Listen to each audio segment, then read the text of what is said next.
Hi, and welcome to Miami TV News. I'm Mercedes Williams. And I'm Justin Marcus. The Miami Student recently eliminated the amusement section in their student publication.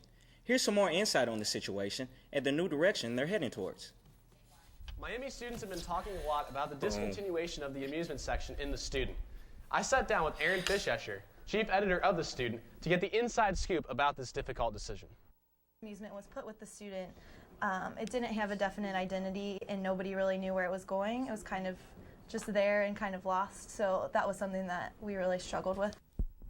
The staff of the amusement wrote several articles deemed offensive, which gained the attention of not only the student body, but the staff of the student and faculty as well. It definitely did obviously cause quite a stir on campus, which wasn't always a bad thing, but sometimes had bad consequences, not only for the people working with amusement, but since it was part of the student, it reflected poorly sometimes on our publication. Even though the amusement section received negative attention, it did provide an important outlet for students. Student journalists who weren't necessarily interested in covering news sort of had an outlet for what they wanted to write. And it brought in a lot of students who weren't necessarily journalists but were interested in arts and culture things, that they could get involved with that and be involved in a student organization. The amusement section hasn't disappeared completely, though. Interesting plans exist to keep the amusement in the hands of the students. Amusement is planning to come back as a new publication with a different name and sort of be independent and do stuff on its own. So we thought that that would be something that we would be okay with, just because we do think that the alternative media is important at Miami. The Miami Student has learned from some of the mistakes made in the past. Staff members are currently looking into creating an upbeat replacement to fill the amusement's voice in their publication. We still want to cover arts and entertainment and things like that, so we're working on developing a section that has more things about like concerts and different events that are going on in Oxford. So we're still sort of covering that demographic, but maybe a little less satire and humor involved. Sasha Bellman, faculty advisor of the Miami Student, has some mixed feelings about the amusement section, but has a positive outlook overall on future publications. I always liked having the alternative, kind of offbeat, fun thing within the Miami Student. I do think at times the section did go too far, but I am sad that alternative, fun voice is no longer in the Miami Student. But we hope someday maybe to get at least the fun part back. This is Peter Kleinens for Miami Television News. Back to you guys. Well, it's good to hear that they're looking to still fulfill the humorous aspect of the Miami Student.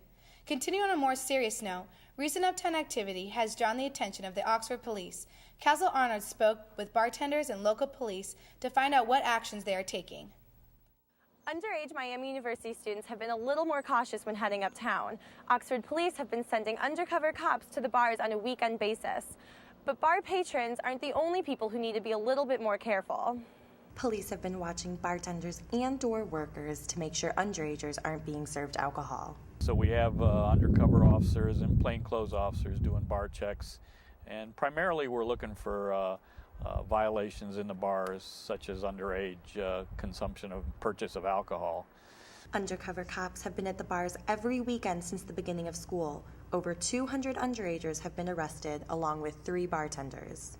Police came in that night and they were just standing at various spots throughout the bar, and they saw a bartender serve a person with a wristband, and then they subsequently checked the ID of that person, and it found out that person actually was not 21. So then they arrested the person who bought the alcohol as well as the bartender. Since many Oxford bars are 18 and over, doormen give wristbands to patrons 21 and over. If you want to be efficient, you can't check everyone's IDs, but we now are starting to. It's their responsibility. It's not the doorman's responsibility. It's not the waiter, the waitress's responsibility. It's the bartender's responsibility. Make sure the person they're serving is of legal age. Roney says Brick Street requires 2 forms of ID to get a stamp and wristband needed to be served. We've had the police in here almost every weekend, and they haven't really caught anyone doing anything wrong. So I think it's a heightened awareness of the staff. Incidences of violence and the noise and the litter complaints have gone down. So there is a direct correlation between risky behavior and some of the crimes I've mentioned. Reporting from the woods in uptown Oxford, I'm Castle Arnold, Miami Television News. Wow, let's hope that these recent arrests bring forth caution and awareness from Miami students. Another way that students can become aware is by voting. The recent midterm elections led to quite the change in Washington. Here's Emily Laus with more. With the recent Republican victory, many people are wondering, if more young people had voted, would the outcome have been different? We spoke with teachers and students to see their opinions as to what happened with the midterm elections. The Inside Washington program has been going for 10 years, and to put it simply, it's a program in which students either spend a semester or 9 weeks in the summer in Washington. And part of it is meeting speakers and going on field trips and getting a sense of how Washington works by meeting people from lots of different areas. And then the last part of the semester, the last two-thirds of the semester, is students doing an internship. Dr. Clement explains why the young opinions are so important in Washington. The numbers for younger voters are terrible. And politicians know that, and unfortunately that means they don't have to pay that much attention, which means I think younger voters get shortchanged, because if you're not voting, why would a politician really care about what your needs are? Two politically involved Miami seniors explain why getting involved and voting is so important. Here in America, we're really lucky that our votes do count and that young people can make a difference by going out and voting. And unfortunately, not a lot of Americans take that right for granted. And it's important because we're the future and we're the youngest age group that is voting. So that means the decisions we're making now are going to most affect us when we're older.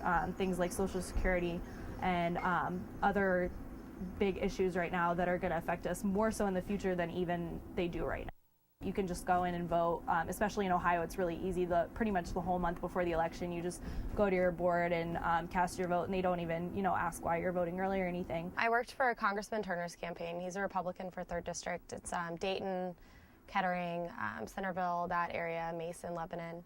I worked in his campaign office, and I did a lot of fundraisers, walks, phone calls, phone banking, polling, all kinds of things to help get him elected. A lot of times, the reason why people get so involved in elections is because there's so much coverage on it.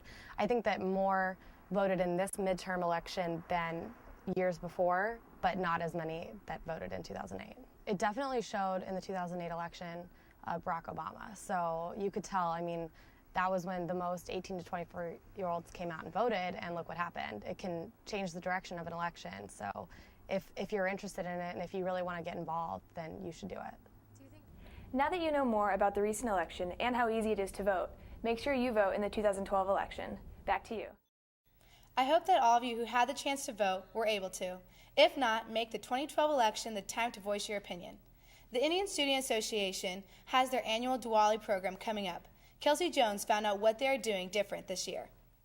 Diwali, also known as the Festival of Lights, is one of the most widely celebrated holidays throughout all of India. The Indian Student Association members at Miami University spend countless hours to put together a 2-hour show every year, featuring dances and performances from the various regions of India.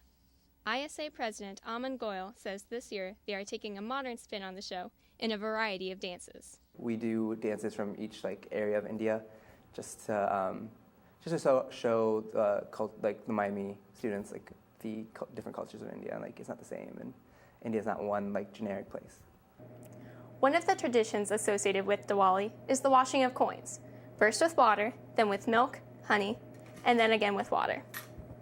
Diwali co-chair for ISA, Anushka Magal, is in charge of organizing all aspects of the actual show. She has really enjoyed exploring her culture. I really like that I kind of got to get in touch with my Indian heritage, I guess. Through this show, participants have the opportunity not only to portray a special aspect of their culture, but also to get to know fellow ISA members at a deeper level and form some of the greatest friendships. Goyal says ISA is not just an organization, it is what has made his experience here at Miami. My favorite part about ISA is probably just the friends you make from the get-go, the friends you make too, they're the closest friends that I have at Miami. And Be sure to get your tickets for the show so you don't miss out. For Miami Television News, I'm Kelsey Jones. I'm definitely getting my ticket for Diwali. We'll be right back after this break. Stay tuned.